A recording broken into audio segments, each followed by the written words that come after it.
good, lively discussion. That's always good to hear. It's totally different than my class. I walk in and it goes just deadly quiet. So, well, thank you on there. All right. Excellent discussion on risk management. It's an area that I'm now thinking we may need to do a little more training on. There's a growing area in our college.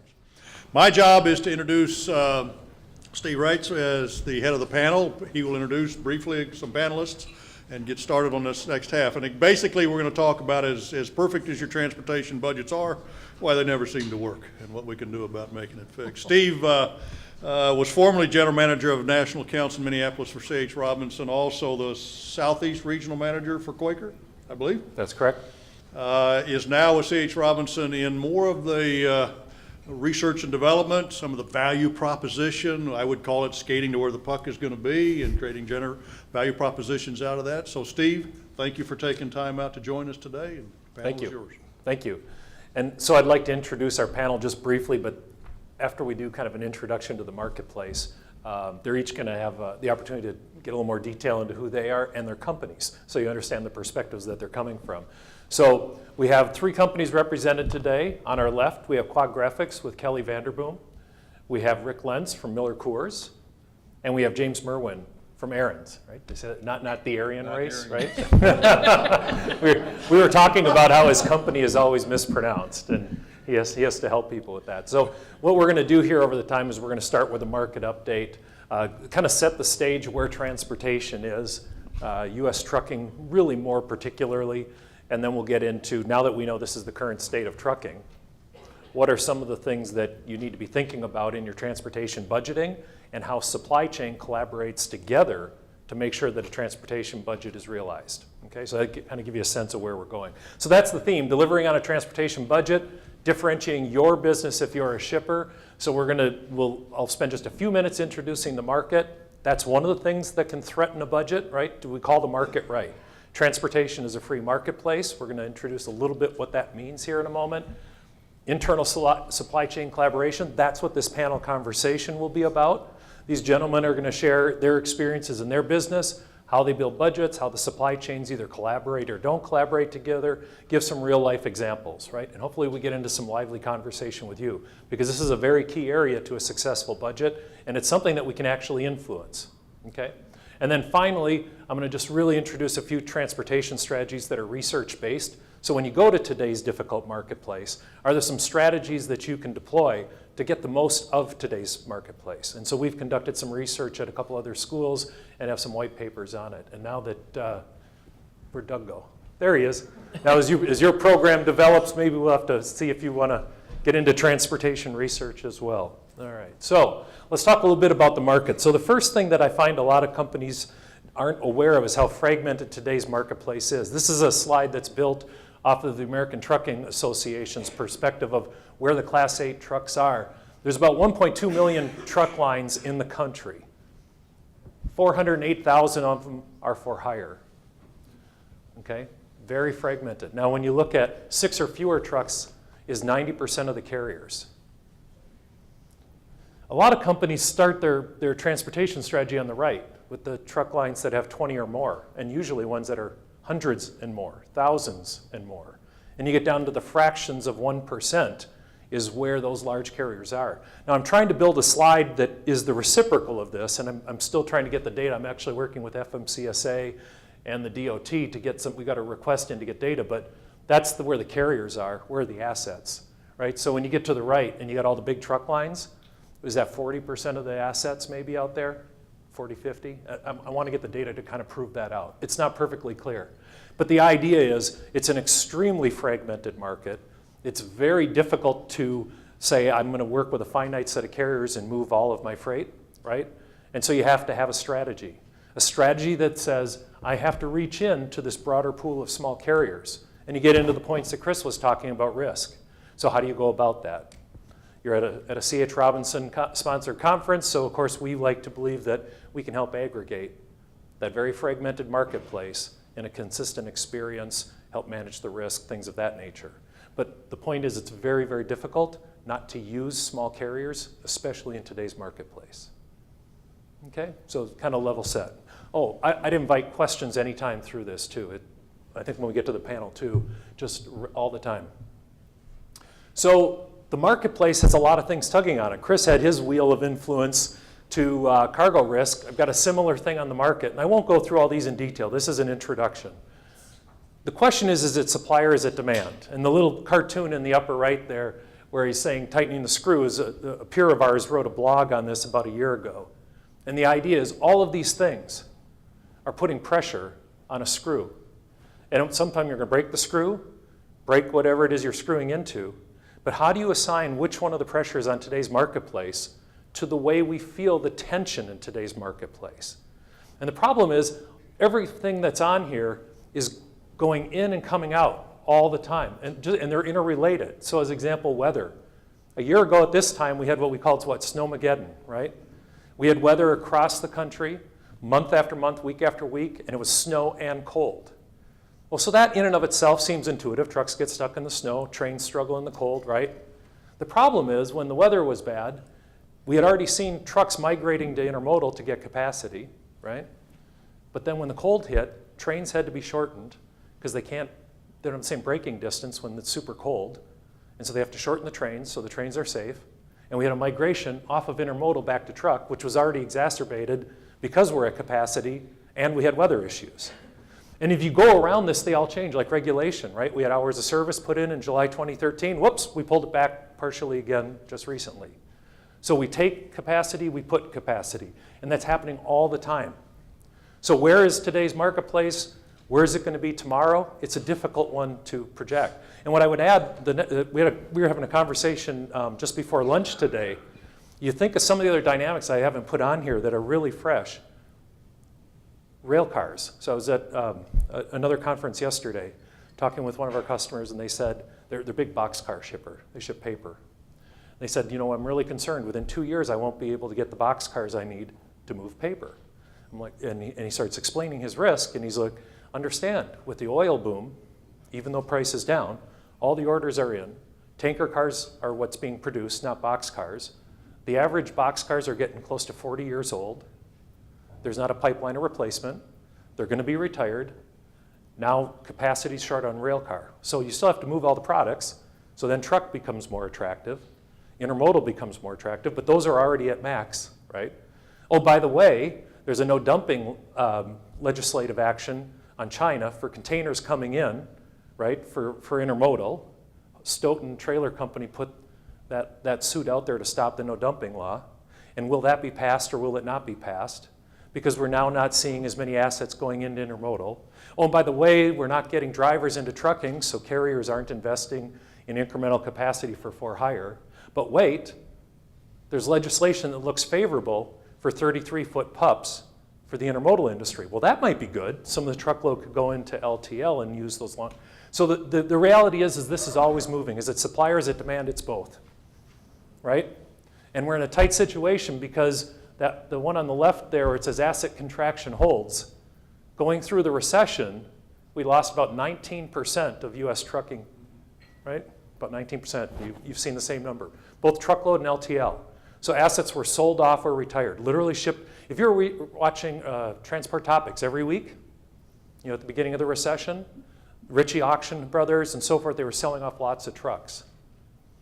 Okay? The problem is we haven't really rebuilt that fleet, yet we're back basically to pre-recession tonnage, I think is what we're seeing, real close, right? Higher, Dan says. So higher than pre-recession tonnage, we haven't really changed the fleet size. Thus, we're at tension and max capacity with our fleet.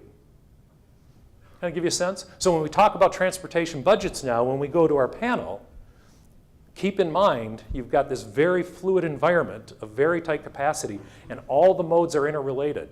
And it's very, very difficult to predict which of these things, plus even the others I just talked about, how are they going to twist and pull on capacity? It's legislation and economics both.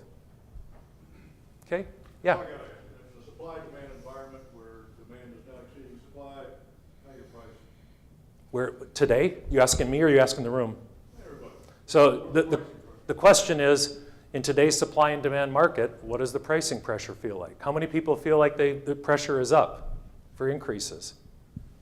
How many people feel like pressure is neutral or down? We have a few. Good. Yeah. So by and large, it's up. I mean, Chris was saying over the last 2-3 years how often he's out talking about risk. I think I've been on the road meeting with customers for the last 15 months. I had December and January off. I'm on the road every week. This is the conversation because people's route guides are underperforming. And to Chris's point, they're going deep in the route guide. Tenders are being rejected. Simple as that. And that's a key part to a budget. It's not just the rate you've been negotiating. It's how well is your route guide performing. So the last thing I'll say before we go to the panel is, when you take a look at the market's the market, and we're at tension. This upper right chart comes from FTR Associates in Indianapolis. If you ever use their indices to help understand the market, that black line is 90%, the x-axis. That was pre-recession, basically, with their assertion to say what utilization of today's American truck fleet is optimized. And they were saying about 90% pre-recession. That's the norm, right? So we have elasticity in the marketplace. When a truck breaks down, when weather comes in, when a carrier doesn't show up, we can typically find someone in reasonably short order. Now you can see where we are, the y-axis over on the right here showing 98%, and the forecast going to the right, it's going up. There's no elasticity left in today's marketplace. Carriers book loads out 2, 3, 4, 5 in advance now. They're optimizing at the lane level to get the most revenue generating miles and the most revenue generating hours. And the main reason is not just profitability, it's how they keep drivers. If the truck is moving and they're getting paid for those revenue miles, the driver gets paid, they get driver retention, right? When trucks sit, drivers don't get paid. Drivers then go try to find a carrier or another job that pays them. So the research we've done is, and I won't go through the details, on the left is one that talked about annual procurement cycles. And we found those who go to the marketplace with their truckload bid annually will in fact get the best pricing, both in price and route guide performance. And so we commend that research to you to understand what's behind that. The second one over is lead time. Don't try to tender your shipments to carriers same day. I already said, I said they're booking 2, 3, 4 days out in advance. It's very difficult to get capacity. It's not like being downtown here and you need a taxi and they're waiting around the corner, right? That's not how trucking works. So 2 to 3 days is a good sweet spot. 4 and 5 will save you a little more money, but the idea is every time a truck rejects a tender, your price goes up in average. So in that white paper, we talk about that. The next one is aggregating low volume lanes. So you have low volume lanes and high volume lanes. If you're a truck line and you're trying to optimize your fleet, you want to know what's predictable volume. If you take low volume lanes that are in similar corridors and bring them together, the carrier community has tolerance of some mileage radius to say, well, it's the greater Milwaukee area, right? Or the greater Chicago area. For me, that's close enough. Across 4 or 5 destinations, I now have 2 shipments a week, 3 shipments a week. I can plan that into my network. Versus there's 20 in a year, and I might get 5 of them this week. I might get 20 next month. I might get none for 2 months, right? Averages are dangerous. Carriers want to know what they're going to get every week. They can plan it into their network. That's what that research helps with.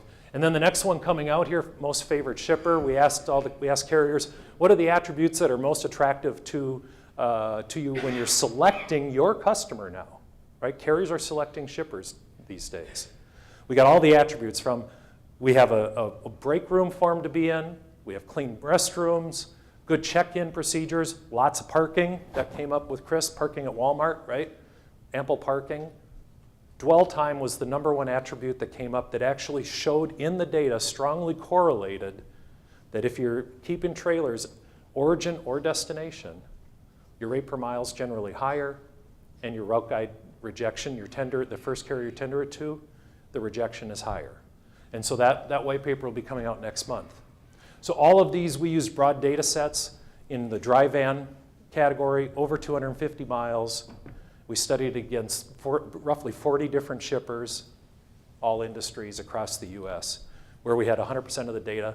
We knew the procurement strategy, the cycle, the route guide strategy, the route guide performance, the real rate paid. We had all that data.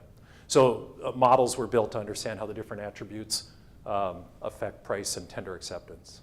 So the point being is, in today's market, there's things you can do here that really will save you money in transportation and make you best in class. So when we talk about the theme of this panel conversation, the first was the market, do you know where it is and how do you access it? transportation strategies, that'll help you manage your budget, and then the balance of our time is really going to be talking about that supply chain collaboration. Okay? So, can I introduce our panel?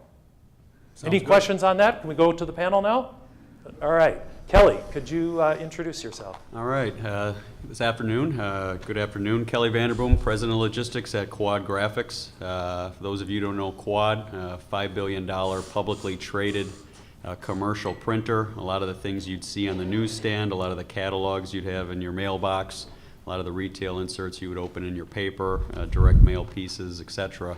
We're a big part of, second biggest commercial printer in the country. You know, I grew up around the company. I ran around the picnic tables when I was a kid. Dad started there in the early 80s. I got a finance degree out of University of Madison. And we started a parcel delivery service, de novo, in the mid-90s. We built up into about a $250 million business and sold to FedEx. It's now branded SmartPost, for those of you, you know, familiar with that company. Became the treasurer of Quad, interestingly enough, been that for the last little bit less than 10 years. And over the course of the last year, taken over the logistics operation from a good friend who retired at the end of last year. So logistics side, about 400 million of spend annually, about 6 billion pounds that go into the post office, newspapers primarily, but distribution centers as well. The logistics function at Quad is both, you know, off the back end of the dock door, if you will. We have our own in-house fleet that I'll probably talk about a little bit, called DePlainville Transport, and our own third-party 3PL as well, called QWE. So all kind of pieces that I can speak to as we get into it. Great. Thank you, Kelly. All right. Rick, could you introduce yourself, please? Alrighty, Rick Lentz, I'm with Miller Coors. Hopefully everybody can read the little bio up there, but I'll quickly walk you through it. Kind of started my career back with the H.J. Heinz Company back in the mid-90s, spent a few years there, and then transitioned over to Coors Brewing Company.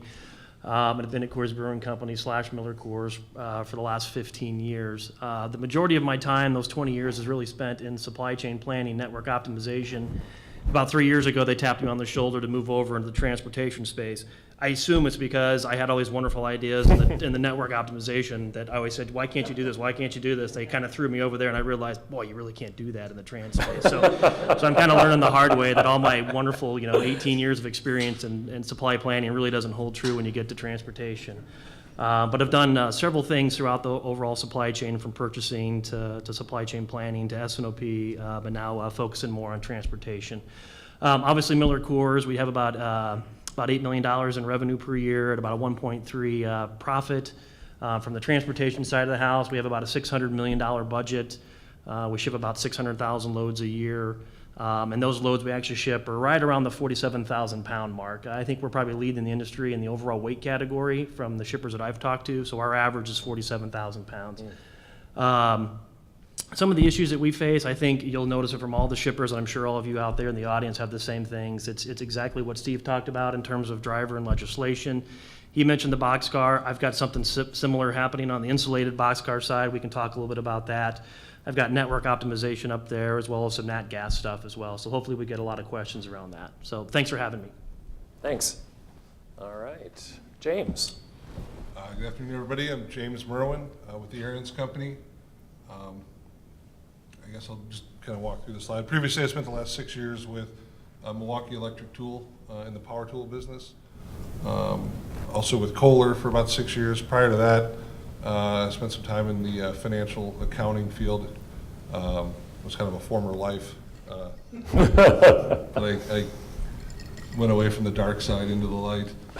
Anyways, graduated from here with an actual degree in accounting. But I went back to school, focused in supply chain about 14 or so years ago, I guess, something like that. I worked for the Aaron's Company. Most of you are probably familiar with our snow products, snow blowers or snow throws, as we call them. Also, we do produce Aaron's branded lawn and garden equipment, but our most notable brand on the lawn and garden side is a brand called Gravely. It's not as well known here in the north. It's very big in the south and southeast. Gravely lawnmowers. It's all big zero-turn lawnmowers. It's more of a commercial grade. We sell primarily to professional landscapers versus a standard homeowner. My responsibilities up there, running the planning and logistics side, so certainly from the forecasting and S&OP side, all the way down through logistics, distribution, the sourcing and procurement team, as well as customer service. Size-wise, we're a lot smaller than the two guys next to me, even though I probably weigh as much as both of them. But we're about we're about $500 million in total revenue. I do want to point out that's doubled in the last 5 years in terms of our growth, and we're continuing to grow at a fairly rapid rate. Obviously, I mentioned the commercial and residential lawn and garden and snow business. To give you a feel, our annual transportation spend is just around $25 to $30 million. So a lot smaller in comparison, but nonetheless, a big concern for us is always what are we spending on freight, as it runs about roughly 6% of the value of our sales get spent on freight. And if I can make that 5, that takes out a lot of dollars. So, and everybody and their brother thinks they can tell me how to do that. So that's my background. I've been with Aaron's for about 1.5 years now, so didn't fill that in. Thank you. All right, so I think what I've got is a backdrop slide here. I don't know if you've read this paper. At Robinson, we were commissioned a paper through CSCMP, Council of Supply Chain Management Professionals, if you're not familiar. But it's how to talk transportation budgets with non-transportation professionals. And through this paper, we get into the heart of this conversation is, how do those of us in the transportation space help those in other elements of the supply chain understand how the decisions that they make somehow cascade down to what we experience in transportation operations. And there's relationships there that aren't always understood. And us in transportation have to be really brokers of that conversation. How do we take the language to those who don't speak the language? How do we bring the ideas forth? And so the rest of the panel time will be around those type of experiences. We'd love to have your experiences as well, share with what's going on in your organization, and we'll try to take those through. We're going to open with 4 examples just to give you a sense. So each of us is prepared to open up our wounds and show you what's happened, and maybe that'll start the conversation. And so I'll start with that. About 20 years ago, I was the regional transportation manager for Quaker Oats in the Southeast. And so I had responsibility for inbound and outbound transportation at 5 facilities. What would happen to me is, and I presume similar to you guys, every month, at least at that time it was every month, we had to do a variance analysis on our budget, right? So I've got a transportation budget, understand why am I ahead or behind budget, okay? Well, I was over budget one month in a certain set of lanes. Couldn't figure out why, and only with certain commodity. It was Van Camp pork and beans. That was something we manufactured in Newport, Tennessee. All of a sudden I'm over budget, and I look, so okay, I gotta do my variance analysis. And I see that all my carriers are taking the loads they're tendered. I don't have a tender rejection issue that we talked about, right? That's not an issue. The lanes that the products are shipping in, same, right? So I'm not driving farther, that hasn't changed. The rates didn't change. Carriers were charging me the same amount. Scratching my head, I'm like, I don't get this. How am I over budget, right? So now the first thing comes in is, what's the metric that you measure budget by, right? Is it total spend? Is it cost per case? Is it cost per pound? And those types of things start to help you answer what's driving variance. In my case, I was starting to take a look at total spend in this particular instance. And what I started to see is, well, I've moved the same number of cases, however, but my total spend is up. What I found out digging into it is I had fewer cases on my loads than I used to. Dig it a little farther, follow it up the supply chain, and someone in customer service said, or it wasn't actually, I think it's sales, we have customers, 2 customers, that are complaining about our pallet configurations. They're too tall. When we show up with our pallets of pork and beans, they don't fit in their racking. So what we decided to do is skim a layer off and then ship them shorter pallets. The customer's happy. And I'm like, well, you guys have already figured out what that did to transportation, right? They still bought the same number of cases. That's more loads, right? So it's those type of connections where there's no conversation occurring. So what happens now is we're actually spending more to serve that customer too. So we don't know the real cost to serve the customer, the real profitability of that customer. The decision's already been made, the customer's happy, right? We've moved the baseline of the profitability and the cost to serve the customer with no collaboration or no intention. So that, just a very simple example, but that happens every day. And in Quaker, that part of what helped me figure that out was, at that time we were doing collaborative planning, forecasting, and replenishment, CPFR. I got the acronym right if I remember from those years back. And we'd meet weekly and monthly, both locally at the plant level as well as corporately, and that would be finance, manufacturing, distribution, transportation, sales, customer service.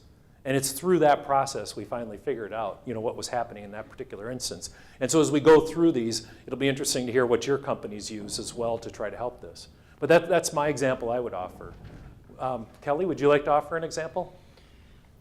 Well, we're the production arm primarily of our clients' content, creation. So if, Spock passes away, we do job work, and that comes down the pike really quick, and we might have to turn that within 12 hours out to, end destinations. And it tends to be, a constant pulling and pushing to some degree between our press room, who wants to optimize, which is, significant capital investments, our distribution group, who has only so much space to store product, and obviously ourselves, who need to consolidate the freight. And that's just kind of a continual push-pull on that front.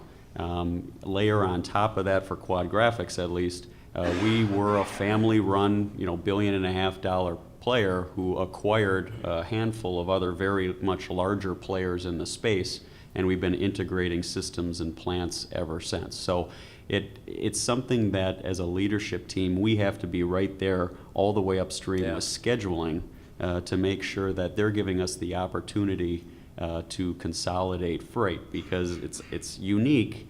But when we look at our clients' cost structure, 50% of their cost structure is freight and postage. Wow. They only pay us 20% to print it, and 30% of it is paper. But we control their entire cost structure. So it's a unique situation where if we can slow down and consolidate something and enter it farther into the post office, I can save Steve on his 50% of postage, and I can make a bigger difference from the logistics arm of our company in market share than necessarily the print side can. So if I can save 5% more on postage, another printer is going to have to take out 12% of their print price. And this is a constant push-pull at Quad Graphics, and it really comes up and surfaces all the way to the CEO. I mean, we're talking about this constantly, because at the end of the day, print is mature, right? Print, nobody's here saying, magazines are growing at 20% per year, and you have to make sure that you're time relevant and cost relevant to keep it a relevant medium. And that's what I'm tasked with. That's what our group is tasked with. And so I heard you giving an example of what Doug charged in his opening comments when we kicked this all off, is how does supply chain contribute to the profitability and the growth of the organization? Yeah, one of my top 3 duties is market share. I might be the logistics guy, I might be on the back end of the business, but I'm one of a very short list of things that can contribute to us taking our unfair share, if you will. Yeah. And I think when Doug opened that up, it really excited me, because I knew it was going to come out in the panel conversation. And I'm hearing it all the time at customer meetings. A lot of customer meetings I go to, they have someone like Kelly in there who leads the entire logistics organization, and then all his senior leadership peers, right? I've been in meetings week after week with the CEO, the CFO, the chief commercial officer, the chief operations officer, because supply chain is exactly, as you say, responsible for the whole health of the organization, the profitability, and the go-to-market. So that's a perfect example. Thank you. Rick? Brewing is kind of an art and a science. If you talk to any brewmasters, that's what they tell you. It's good stuff. Yeah, it's good stuff for sure. But part of the thing that we were really focused on here over the last few years when we came together as Miller Coors, and actually our breweries are always focused on this, it's the operating efficiency of the equipment at the breweries, right? That number is like the number in the company that everybody watches. So our operations folks got together, our chief supply chain officer said, hey, what a great thing we can kick off a new run strategy proposal. Let's go into the breweries, let's deep dive, let's figure out what our run cadence should be on our packages to provide better service to the customers, to provide that efficiency that our breweries are looking for. What a great concept. Everybody's high-fiving each other. We kicked off, brought a bunch of consultants in, did all this work. Breweries are measuring how well that they're doing that run strategy work. The one piece they forgot was transportation.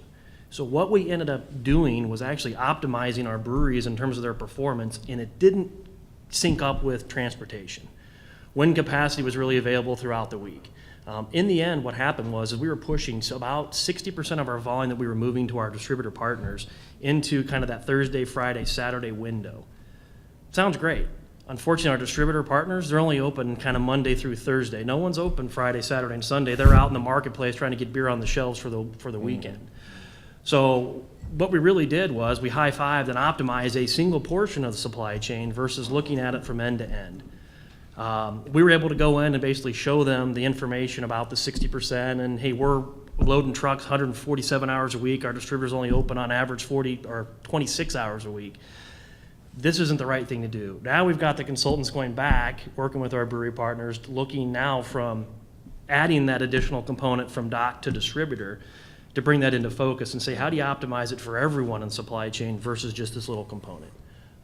So I think that was a really, really big way that from a transportation standpoint, we're able to bring forward a lot of information and data and show the organization, hey, that's great from a brewery operations standpoint. You still got people that are trying to execute and finish that delivery to the distributor, which is probably the most important thing. So I think that was great work by the team and actually Miller Coors to realize, hey, we made a mistake. Let's go back and rework and rethink this thing.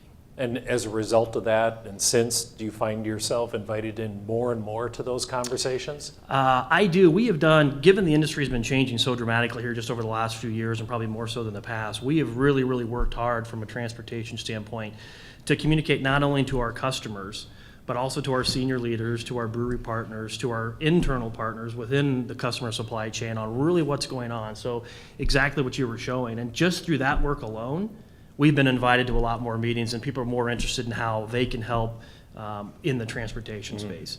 Part of the reason is because that $600 million I mentioned earlier is the third largest single bucket of spend in the company. It's behind obviously marketing spend and then obviously packaging and raw materials. So that's a third bucket. So people realize that there's a lot of dollars there that can just go right out the door if we're not really careful in watching it. So I think a combination of those things, bringing information to the table as well as educating people on exactly what we're talking about, has really been beneficial. Wonderful, thank Which you. one's bigger, the marketing spend or the materials? The materials, spend? Okay. yeah. Just checking. You comparing notes? Why don't you bring us home on the opening stories, James?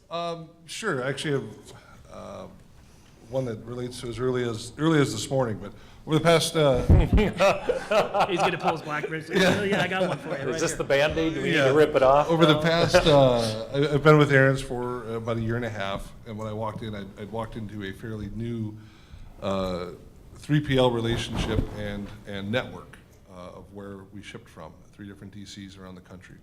We are not a high percentage full truckload shipper, at least to the final mile, to the final customer.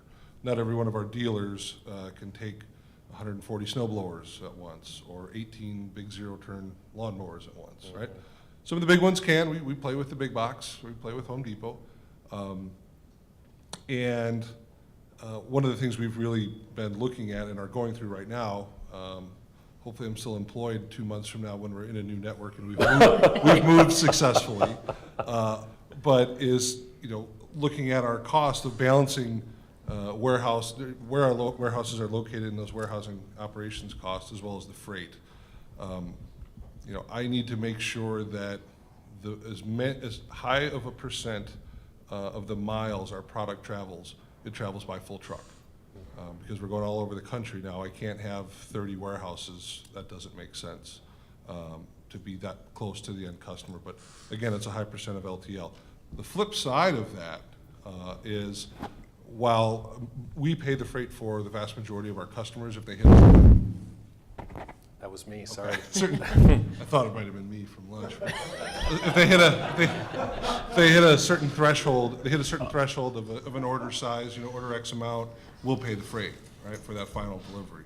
But on the retail side, with a customer like Home Depot, they're big enough, they manage their own freight, they pick it up and take it from there. So I love dealing with them from a freight as a percent of sales side because we don't have to pay the freight. Problem was, what I walked into last year, every single unit that we sold them, and just in snow alone in the US, is probably about 70,000 snow blowers. Every single unit we moved from Brillion, Wisconsin, which is about an hour and a half north of here, to Batavia, Illinois. That was the closest warehouse we used. It's a hell of a lot of product to move to have it ship at the essentially our customers' cost from there, right? So as things worked out, we had certainly underplanned the size of our warehousing needs, and the first thing we did was find a warehouse nearby, right? And we've shipped every single piece of Home Depot's snow from there since, and it saved us a significant amount of money. But when I walked into it, my question was, well, why the hell are we doing this? Who thought of that? It's simple math, and sometimes if people don't know to ask the right questions, they're not going to get the right answers. But where that ties back to today, just this morning, and our relationship with Home Depot in the U.S. from a who pays for the freight perspective is a little different with their cousins up in Canada. What we have there is we pay the freight essentially to the border. They essentially transfer it from there. Long story short, Canada also has the ability, if they don't sell all their snowblowers that they ordered, they can return them. I don't know who struck that deal, but it was not me. Anyways, as we're dealing with this, I started pinging our sales leadership on how this all works. And we're a 6/30 year end, so we're coming up right now on starting to budget for next year. And I said, how, do we really build in the cost of these returns if we have to take some back? Do we really build that in up front? I want to see the calculation. And they showed me the calc. They said, well, for every truck we ship to them, we bill them, say $4,000 on top of it. That covers the freight there and a little extra built in for if we have to take some percentage back at the end of the year. I said, okay, I understand that, but let me see more of it. And as I got down to the detail just this morning, it was, well, yeah, we may ship them a truck that maybe $80,000 worth of snowblowers on, and we charge them $84,000 for it. But we pay the $4,000 in freight. I don't recover that. That extra $4,000 that gets put into the sales account never hits freight. So we look at freight as a percent of sales. I'm actually doing it more, and I threw up on that, and we'll get that changed. But it's things like that. Well, and the reality is, before that, we're not measuring ourselves appropriately. We're not looking at it accurately. If you don't do that, you can't make the right decisions. So that's as fresh as they come this morning, and it started last night at about 11 o'clock when it just kind of dawned on me that it's not adding up. So all three of you don't need to ask this question, but as James started talking about budgeting, right? You're at the end of your cycle, you're starting your budgeting. Would you be willing to share any insight about how you go about transportation budgeting? Because as you talked about the complexity to it, is it like, what was it yesterday, Wall Street Journal announced that Heinz, through G3 equity firm, is going to purchase Kraft, right? And the big story is, this is a zero-based costing environment, right? Very different than the way Kraft does it today. What's it going to mean? All these type of things. And so as you think about transportation and you start asking the 5 whys in essence, right? Yeah. And you uncover a behavior that maybe we should change. How do you guys go about that to make sure that you're getting all those hidden costs in there? I'll just continue on. Our budgeting is, you can look back at what happened in the past only so much. Right, you can say, well, how have I been running? What's a trend? Is it going up or down? And therefore, do I need to go in with a 1% down from this year, or what? But you want to be realistic. Yep. You can only take so much from history. And for us, in particular, the month before our new year starts, we're going to be in a completely different network. Now, it's not like we picked up from one side of the country and moved to the other. Yep. We just kind of shuffled the shells a little bit of where the locations are. But that being said, I can only take so much from the past. I have to build in some assumptions. But there's also, as Rick and I were joking beforehand on seeing the topic of planning your transportation budget, Yeah. just the idea of, why don't you just tell me what you want it to be? You know, like when you go, when you go to the exact level, and I can sit here and say. You're we- speaking to the treasurer here. But, you know, we can sit Music here and to my say, ears. like, it hits very well with the topic, though, of, you know, talking to an exec that's not a transportation person, them understanding the capacity crunch, or the driver shortage, or where costs are going, right? They see, hey, price of oil's down, we should be saving money on transportation. You know, well, that's. Yes, you know, and you might. Yes, but Yeah, many of you sitting out here in the room know you have a way of figuring out to make up that profit. So, yeah. if you don't, somebody does. And the oil is a good point. I mean, most companies will see some relaxation in your total spend, right? Because you've got a fuel surcharge, right? And it slides with the price of fuel. But the reality is, and I hear you say the but, so go ahead, take Well, it. there's other ways to make up for that. Right? Yeah, So for us, we look at, and have looked at since I've been there, transportation, while you can set a budget, we essentially revise that plan almost every month, looking Okay. at where trends are going, so we have level set expectations of what the next 3 months will look like. okay, And if it's higher than budget, as long as we can explain it and Yeah. you know, incorporate that into the plans, so be it. okay. Yeah, we're very similar to that. We actually build bottom up, so we build from the lowest level of the, kind of our forecast process, or S&OP process. We get kind of the annual plan, we build it bottom up based on what we've, you know, seen in the bid process or we've got in terms of rates. As we build it bottom up, we do a bridge back to current year, what we're currently spending, to say, hey, do we think we're gonna be up or down? What's market inflation? Hey, we think we should be up 2 or 3, and we do all the convincing. So it's not much different than that. But Okay. it is absolutely true. At day one, you know, January 1st rolls around, that's the start of our year. And whoop, that filler didn't come up in Fort Worth, and it's just, well, kiss the month of January goodbye, because I'm making product now that's 800 miles away when I wasn't anticipating it. But I think the thing is level setting your leadership in terms of these are the things that are occurring. Doesn't mean I get relief. We can forecast and say we're going to spend more money this year for X, Y, and Z reasons, and you know why it's occurring.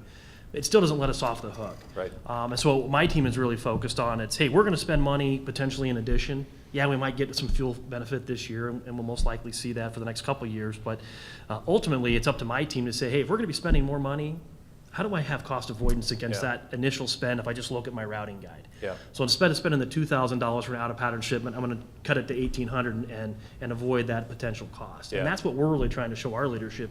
It's the value that we bring. It's letting you know that where we're going to be. But also, if you didn't have us sitting in the chairs, here's the money you just be spending just following a routing guide. Yeah. Because you set the budget once, you set your rates once, and you kind of walk away. Yeah, and the challenge, as much as James was saying too, is, and you were saying the same thing, where you're producing what, your network is fluid, right? You had planned a certain demand out of a certain location, that demand model changed, and now you're sitting at a different real expense as a result, right? So a new product launch sells gangbusters, and you have to move around your sourcing locations as example, right? So those contingencies. And then if you know you're gonna have a new product launch and you think it's gonna be successful, you simply can't use last year's, to James's point. You have to start building up from the bottom. What do we think the demand's gonna be, right?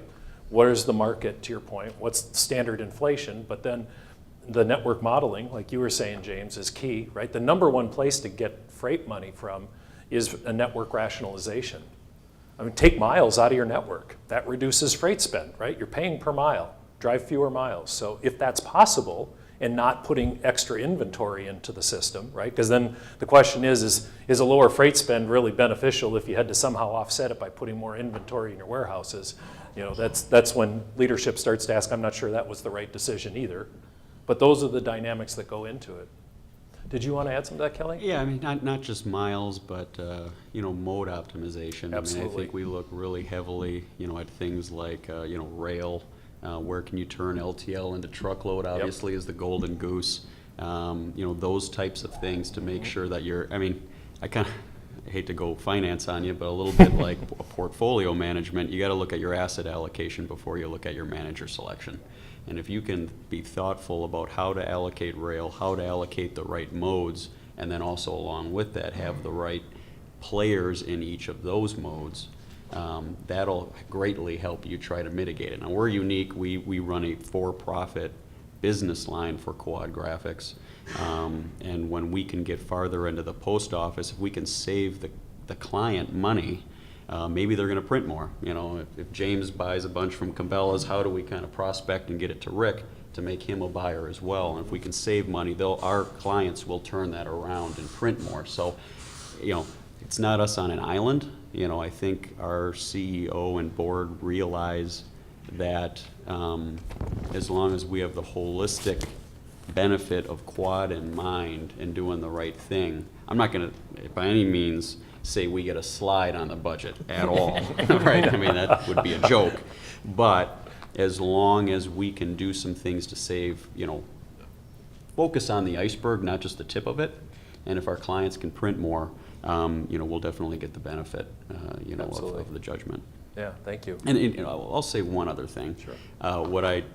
What we've really worked hard at is going upstream with our partners and making sure we're easier to use. I mean, the fact of the matter is if Vogue comes off a week late, there's only so much I can do because Vogue has to get on the newsstand, or else I'm getting flown out to New York to have a fun conversation. So, you know, if avoiding expedited freight, avoiding kind of the reverse mode optimization is paramount, and a lot of that sits, you know, in our press room or our finishing room or in your brewing plants. I don't know if you have those types of issues, but we can bring our business partners into this to help us manage our own budget too. Exactly. You know, so it's kind of a symbiotic relationship, you know, as it pertains to that. When you do that, do you actually, representing transportation and logistics, go visit your customers and talk about lead time and the production cycle and transport? Absolutely, yeah. I mean, getting out in front of clients on what they want, what they expect, what they would let you do. I mean, sometimes getting an extra day can have a huge impact on, hey, do I have to, you know, truckload this? Do I have to team it or not? Can I put it on rail? You know, those types of things. And as it relates to our business partners, it's having production reporting that only measures delivery, which is the one that everybody, you know, ultimately cares about. But did it get off the docks on time? Did it get off the press on time? And swimming up, you know, upstream to really kind of figure out root cause. And the other thing I hate is anecdotes.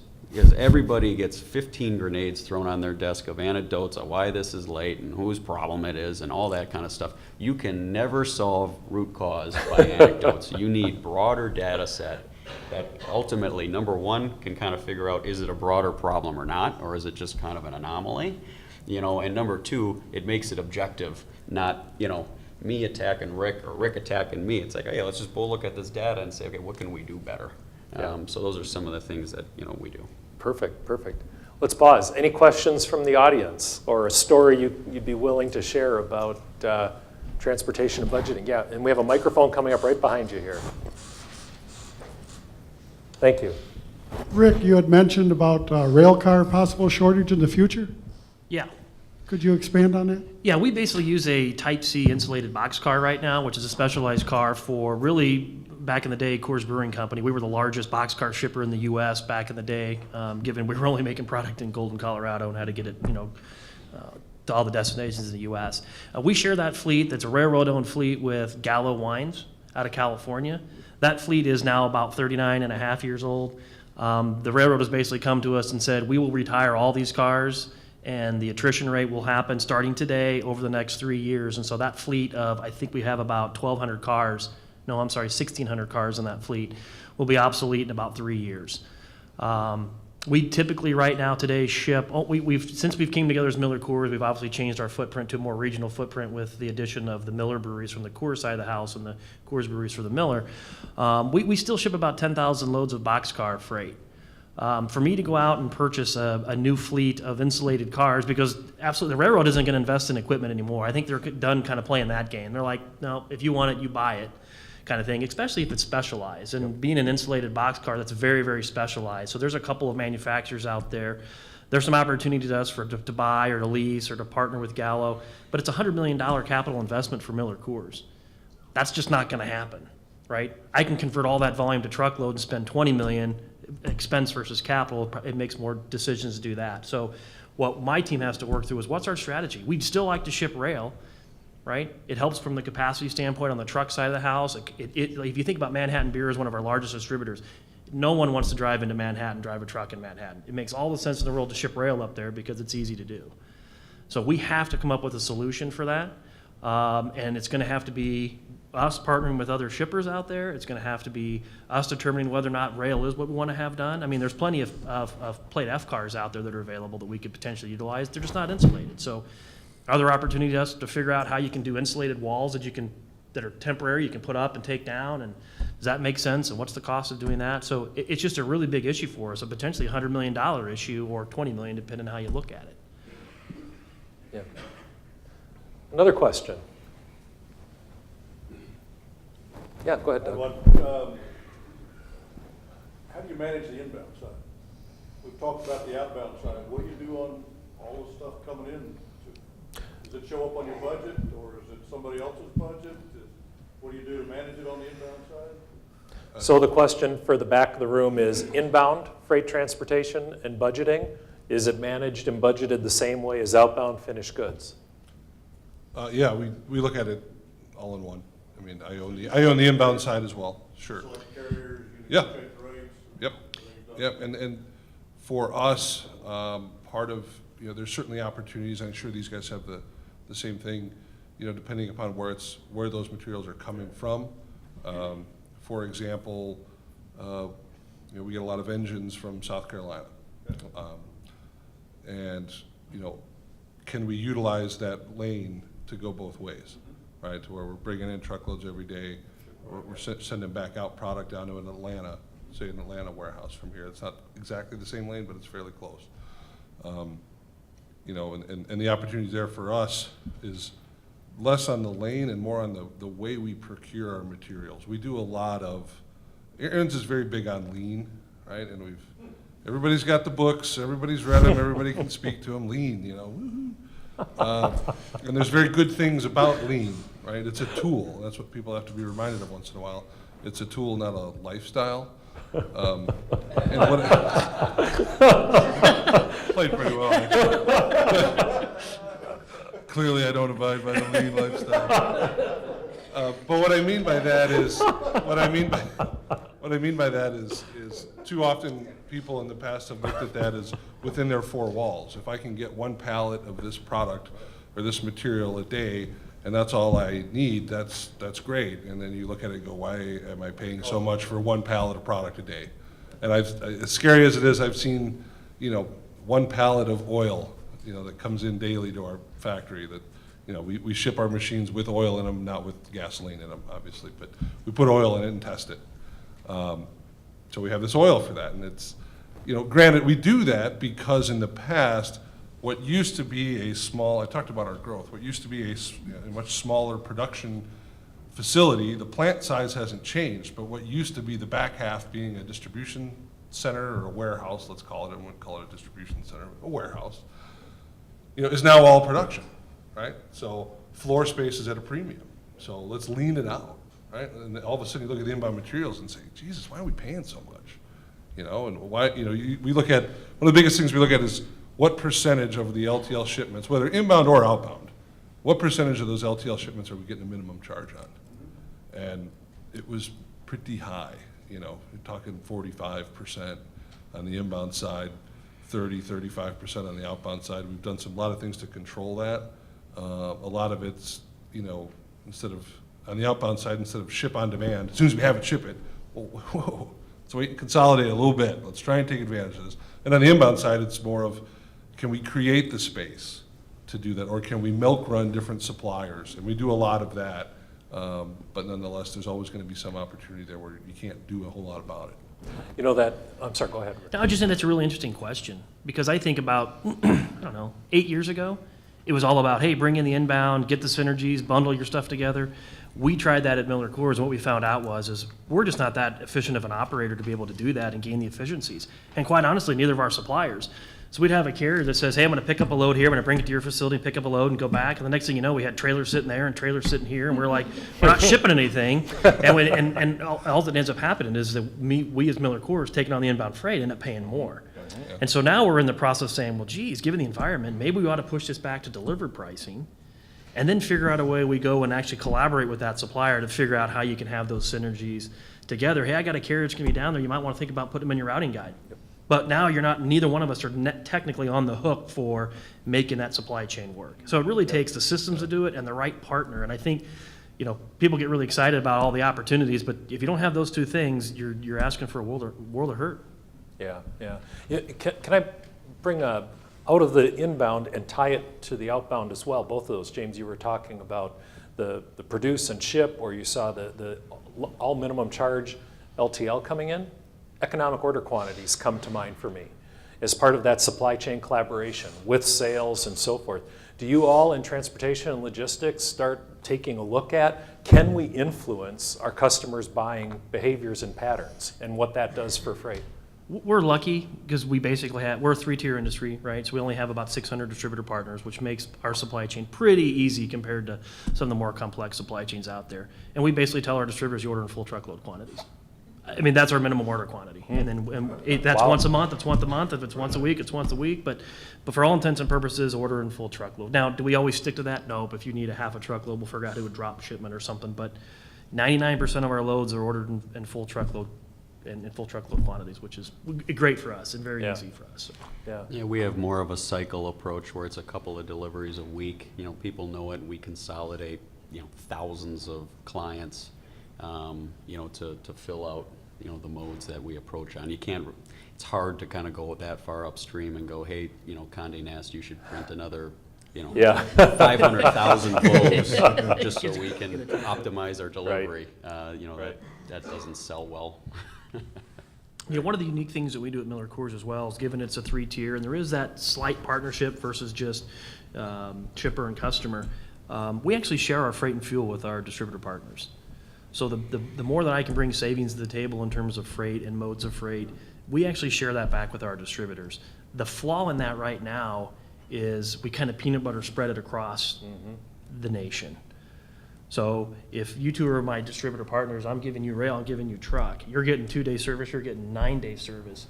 You're like, I'm not getting the benefit, switch me back to truck. Yeah. And so the next level of that is to say, no, if you're on rail, I'm gonna give you the benefit per case because you're taking the rail or the intermodal, whatever that might Yep. be, and you're gonna pay a premium getting the truckload one. Yeah.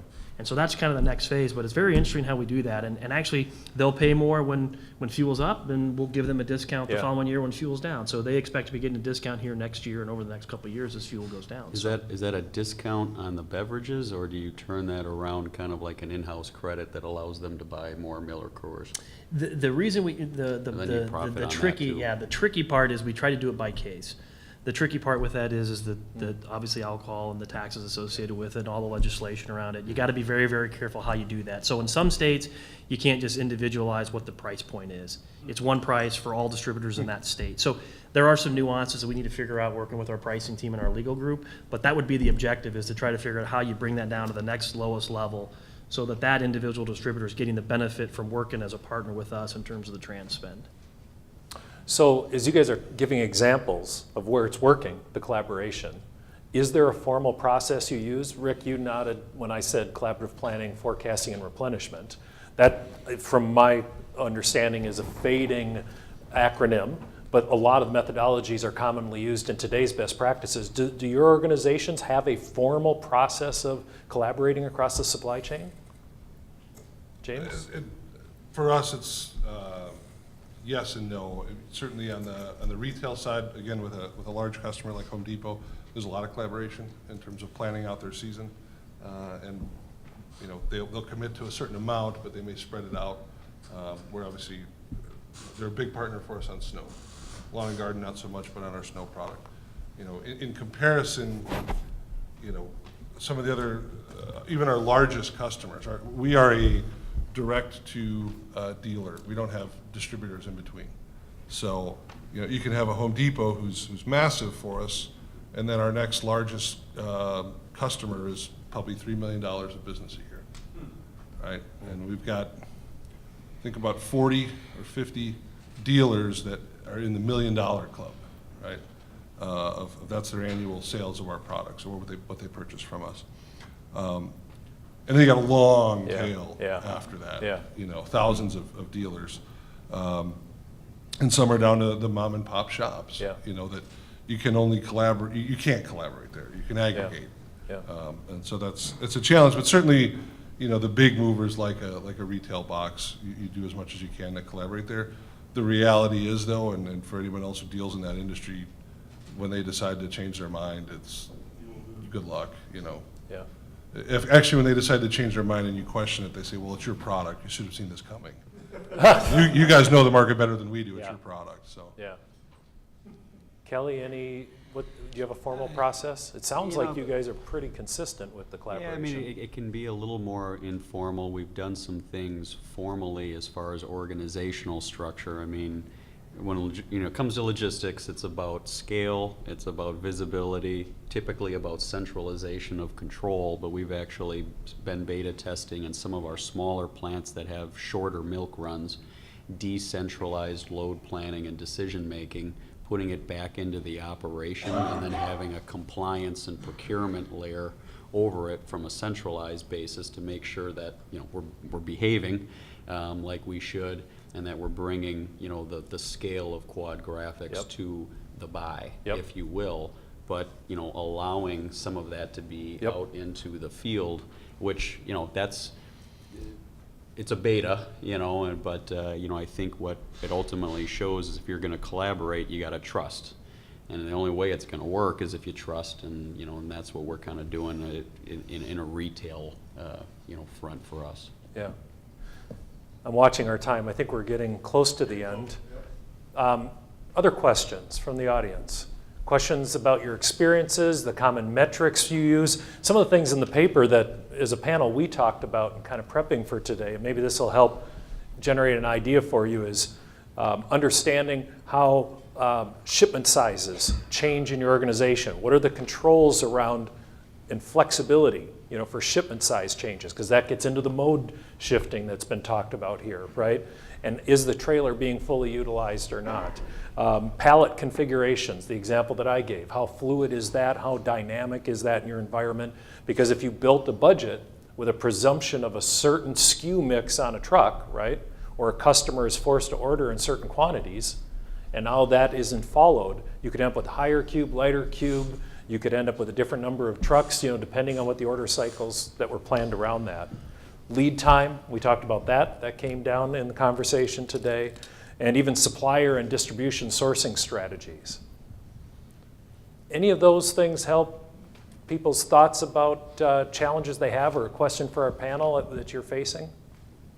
Yes, we have a question up front here. I wanted to know whether or not you guys have sat down with your customers to show them their release patterns, the size of their shipments and how that affects transportation, or their time of when they want their shipment, and sometimes I want everything on Monday and Tuesday, nothing for the rest of the week. So what's your truck drivers are going to do? Twiddle their thumbs the rest of the week. And obviously you're digging deeper in your carrier base for those surges and those peaks and valleys. So do you ever sit down with your customers to kind of educate them? So the question for the broader room is around taking the data in today's data world about replenishment patterns when customers are purchasing, and letting them understand the volatility or consistency they have, and how that affects both the ability to serve and the cost to serve, I think, right? Gentlemen? We have in the past. We typically have distributor focus groups twice a year that we sit down. We usually bring a carrier along with us. It's pretty prevalent in that area to talk with our distributors, and we do bring in some numbers. I would say the best thing that we've done here recently, as I mentioned earlier today, about our distributors typically aren't open on weekends. Well, we've pushed really hard on a couple of our bigger distributors, West Sacramento being one of them, and we said, hey, why don't you go ahead and be open on a Saturday? We know it's going to cost you overtime, but let's just see what benefit it brings, because we think we can provide better service from our carriers. It's going to be a benefit to your organization. Oh, no, we don't want to do it. It's overtime, this, that, and the other. We said, please try it for 2 months. We'll track the information. We'll track the data. We'll get back with you. If it doesn't work, go back to your normal business. And we actually did it for 2 months. They loved it. We brought them information. It says we reduced the dwell time on their loads going into their facility out of our facilities by 20% over their partners in the same area. And they actually had better operation efficiency at their locations, because what happens when they're not open on Friday, Saturday, and Sunday? Monday morning, they got a line of trucks. They're working like crazy trying to get them all unloaded, very inefficient process. What happens is they got us out of the way on Saturday, made their Monday much easier, made them be able to load their route truck sooner, and they actually end up Yeah. saving money from an operation standpoint, as well as now we look better as a shipper because we reduced dwell time, all this kind of stuff. So right there is a great example of a little bit of that data that went a long way. And now we have that specific distributor partnering with distributors in the California region and nice. other places that's allowing us to try to get them to do the same thing. So it's kind of that peer pressure, so to speak, from our distributor network. So it's been a real benefit for us. So we do actually try to do that whenever possible. Very good. Anyone else? We've tried to do that a little bit, but particularly in a weather-driven business, Yeah, hard. so you're SOL. This is not much you can do. Very good. Did you have a closing comment, Kelly? No, I can't top that one.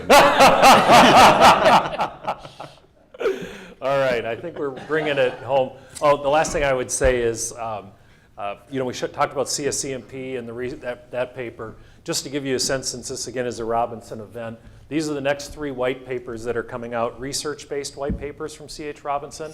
On the left, we developed a new methodology with MIT on how to estimate the emissions of CO2 for the mode of LTL. Okay, so that'll be coming out next month.